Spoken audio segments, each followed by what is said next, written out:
विष्णु भगवान की कथाएं। यह शिव और विष्णु के बारे में पौराणिक कथाओं में 3 दिलचस्प कहानियां पेश हैं। जब शिव का घर विष्णु ने ले लिया, जब विष्णु ने शिव को मुश्किल से बचाया और अंत में विष्णु की शिव भक्ति की एक दिल छू लेने वाली कहानी।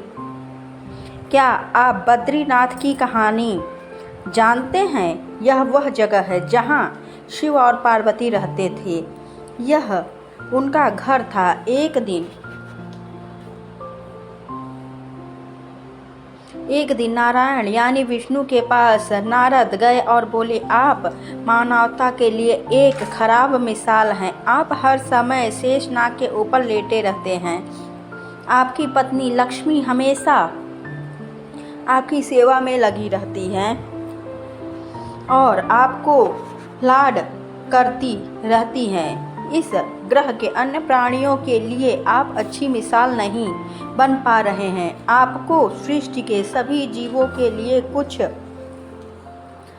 अर्थपूर्ण कार्य करना चाहिए। इस आलोचना से बचने और साथ ही अपने उत्थान के लिए भगवान को भी ऐसा करना पड़ता है। विष्णु तप और साधना करने के लिए सही स्थान की तलाश में नीचे हिमालय तक आए। वहाँ उन्हें मिला बद्रीनाथ, एक अच्छा सा छोटा सा घर जहाँ सब कुछ वैसा ही था जैसा उन्होंने सोचा था। साधन के लिए सबसे आदर्श जगह लगी उन्हें वह उस घर के अंदर गए।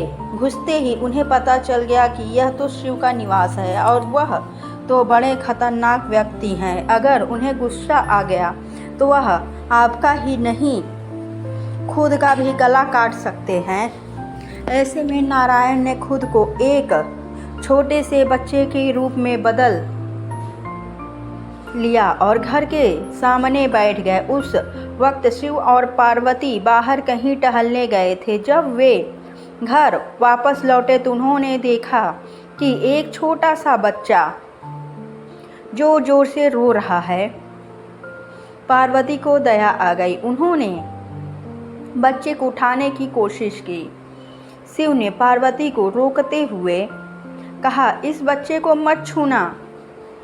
पार्वती ने कहा, कितने क्रूर हैं आप, कैसी नासमझी की बातें कर रहे हैं। मैं तो इस बच्चे को उठाने जा रही हूँ, देखिए तो कैसे रो रहा है। शिव बोले, जो तुम देख रही हो उस पर भरोसा मत करना। मैं कह रहा हूँ ना, इसे बच्चे को मत उठाओ। बच्चे के लिए पार्वती की स्त्री सुलभ मनोभावना ने उन्हें शिव की बातों को नहीं मानने दिया। उन्होंने कहा, आप कुछ भी कहें, मुझे कोई फर्क नहीं पड़ता। मेरे अंदर की माँ बच्चे को इस तरह रोते नहीं देख सकती। मैं तो इस बच्चे को जरूर उठाऊंगी। और यह कहकर उन्होंने बच्चे को उठाकर अपनी गोद में ले लिया। बच्चा पार्वती की गोद में आराम से था और शिव की तरफ बहुत ही खुश होकर देख रहा था। शिव इसका नतीजा जानते थे, लेकिन करे तो क्या करे, इसलिए उन्होंने कहा, ठीक है, चलो देखते हैं क्या होता है। पार्वती ने बच्चे को खिला पिलाकर चुप किया और वहीं घर पर छोड़कर खुद शिव के साथ गर्म पानी में स्नान के लिए बाहर चली गई। वहाँ पर गर्म पानी के कुंड हैं। उसी कुंड पर स्नान के लिए शिव पार्वती चले गए। लौटकर आए तो देखा कि घर अंदर से बंद था। शिव तो जानते ही थे कि अब खेल शुरू हो गया है। पार्वती हैरान थी कि आखिर दरवाज़ा किसने बंद किया। शिव बोले, मैंने कहा था ना, इस बच्चे को मत उठाना।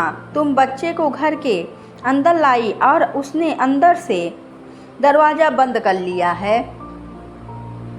पार्वती ने कहा, अब हम क्या करें?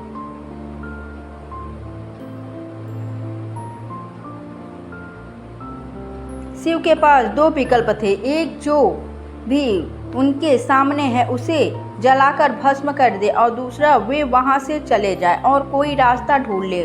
उन्होंने कहा चलो कहीं और चलते हैं, क्योंकि यहाँ तो तुम्हारा प्यारा बच्चा है, इसलिए मैं इसे छू भी नहीं सकता, मैं अब कुछ नहीं कर सकता, चलो कहीं और चलते हैं। इस तरह शिव और पार्वती को अवैध तरीके से वहां से निष्कर्षित कर दिया गया। वे दूसरी जगह तलाश करने के लिए पैदल ही निकल पड़े।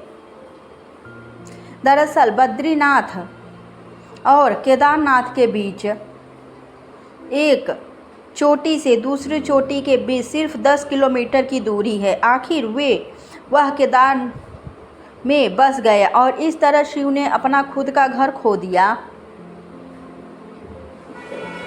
आप पूछ सकते हैं कि क्या वह इस बात को जानते थे? आप कई बातों को जानते हैं, लेकिन फिर भी आप उन बातों को अनदेखा कर उन्हें होने देते हैं।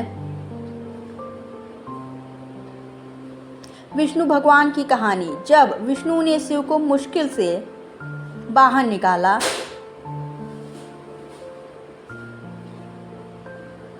यौगिक कथाओं में ऐसी कई कहानियां हैं जिनमें बताया गया है कि शिव की करुणा कोई भेदभाव नहीं करती। वे किसी की इच्छा पर बच्चों की तरह भोलापन दिखाते हैं। एक बार गजेंद्र नामक एक असुर था। गजेंद्र ने बहुत तप किया और शिव से यह वरदान पाया कि वह जब भी उन्हें पुकारेगा शिव को आना होगा। त्रिलोकों के सदा शरारती ऋषि नारद ने देखा कि गजेंद्र हर छोटी छोटी बात के लिए शिव को पुकार लेता था, तो उन्हें गजेंद्र के साथ एक चाल चली।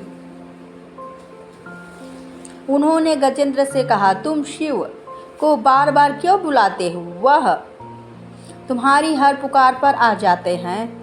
क्यों नहीं तुम उनसे कहते कि वह तुम्हारे अंदर आ जाएं और वही रहें, जिससे वह हमेशा तुम्हारे अंदर होंगे। गजेंद्र को यह बात अच्छी लगी और फिर उसने शिव की पूजा की। जब शिव उसने सामने प्रकट हुए तो वह बोला, आपको मेरे अंदर रहना होगा, आप कहीं मत जाइए। शिव अपने भोलेपन में एक लिंग के रूप में गजेंद्र में प्रवेश कर गए और वहां रहने लगे। फिर जैसे जैसे समय बीता, पूरा ब्रह्मांड शिव की कमी महसूस करने लगी। कोई नहीं जानता था कि वह कहाँ हैं। सभी देव और गण शिव को खोजने लगे।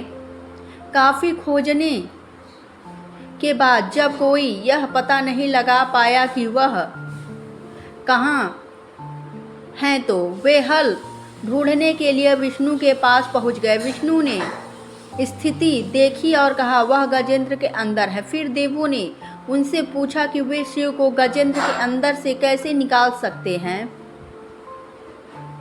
क्योंकि गजेंद्र शिव को अपने अंदर रखकर अमर हो गया है। हमेशा की तरह विष्णु सही चाल लेकर आए। देवगण शिव भक्तों का रूप धरकर गजेंद्र के राज्य में आए और बहुत भक्ति के साथ